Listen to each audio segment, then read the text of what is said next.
Di dalam surat Al-Baqarah ayat 201, Allah memberikan tanda, ciri kepada kita bagi orang-orang yang menginginkan kebaikan di dunia dan kebaikan di akhirat adalah orang-orang yang beriman dan orang-orang yang berdoa kepada Allah dengan doa yang sering kita sebut dengan doa sapu jagat.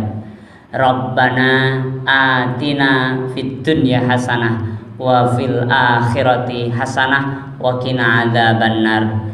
Wahai zat yang mengatur alam semesta dan kami semua, berikanlah kepada kami kondisi kebaikan di dunia dan berikanlah kepada kami kondisi kebaikan di akhirat.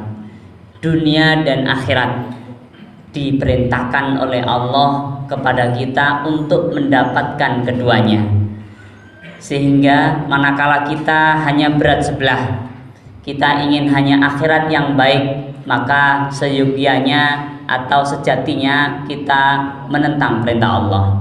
Atau berikutnya juga kita hanya menginginkan dunia yang baik, akhirat terserah, akhirat sudah nanti apa kata akhirat misalnya, maka kita sejatinya juga menentang perintah Allah. Karena Allah memerintahkan kita untuk meminta kepadanya kebaikan kedua tempat tersebut. Ketika kita sekarang berada di dunia, kita berharap Allah berikan kebaikan. Ketika kita nanti akan memasuki alam akhirat, kita juga berharap mendapatkan kebaikan dari Allah. Hadirin asadakumullah, kebaikan atau dalam bahasa Arab disebut dengan hasanah. Ini menurut para mufassir meliputi banyak hal.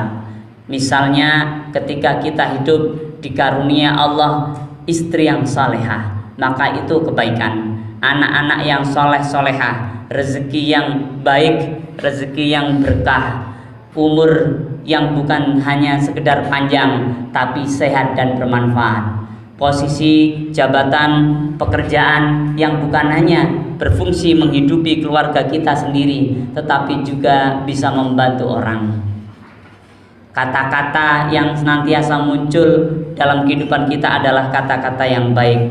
Pikiran dan hati yang sempat terbersit dalam diri kita juga hal-hal yang baik. Doa-doa yang dipanjatkan juga doa-doa yang baik. Masya Allah, ini semua kebaikan, bukan hanya bertambahnya nilai atau bertambahnya banyak rezeki, tapi yang lebih dari itu semua yang adalah kedekatan kita kepada Allah Subhanahu wa Ta'ala. Sehingga kebaikan apapun yang kita akan rasakan di dunia ini tidak boleh menjauhkan diri kita kepada Allah. Hadirin, ada syarat yang mungkin kita lupakan, bahwa orang-orang yang ingin mendapatkan kebaikan dunia dan kebaikan akhirat, syaratnya adalah harus beriman kepada Allah. Tidak bisa orang-orang kafir, orang-orang yang tidak beriman kemudian mendapatkan kebaikan yang Allah janjikan. Dan hal ini sudah banyak dibahas dalam Al-Quranul Karim, sampai Allah sampaikan bahwa Al-Quran itu adalah kitab yang penuh dengan keberkahan. Siapa saja yang dekat dengan Al-Quran, bukan hanya membaca tilawah murotal, tetapi mengamalkan. Karena intinya adalah diamalkan, bukan dilomba-lombakan saja, bukan dibagus-baguskan bacaannya saja, bukan dihafalkan bunyi ayatnya saja, tapi lebih dari itu Allah perintahkan kita untuk mengamalkan semampu kita,